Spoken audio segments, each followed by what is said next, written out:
في ناس بتوحد القلوب، لكن بطل عظيم وحد بلد بحالها. يا ترى مين البطل ده؟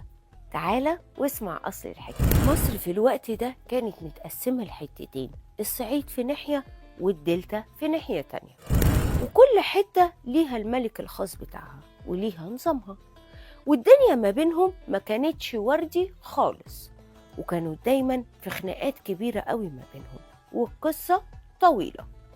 يظهر بطل الحكاية بتاعتنا الملك مينا.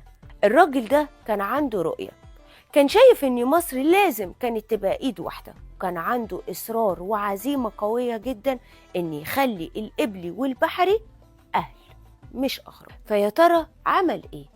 الملك مينا ده ما كانش مجرد رجل حرب، لا، ده كانت دماغه شغالة وماشي خطوة خطوة، ويا إما يكسب بالدراع والقوة لو اللي قدامه ما عنده، يا إما بالكلام الحلو والمسايسة لو في أمل. المهم عنده مصلحة مصر كانت رقم واحد، والحمد لله فعلا عمل كده وقدر يوحد القطرين. شوف معايا كده اللوحة دي لوحة نرمر الشهيرة، بتوريك الملك مينا وهو لابس التاجين مع بعض، تاج الجنوب الأبيض وتاج الشمال الأحمر، وبقوا تاج واحد.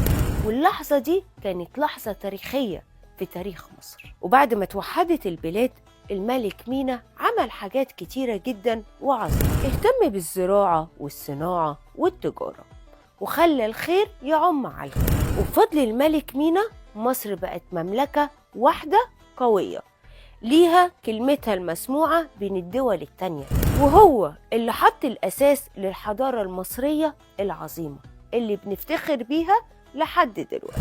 يبقى لما نيجي نسمع اسم الملك مينا افتكر ان هو مش مجرد ملك من ايام اجدادنا، لا، ده بطل حقيقي وحد بلد بحالها وغير تاريخ أمة. قولوا لي رأيكم في التعليقات، وإيه أكتر حاجة أبهرتكم في الملك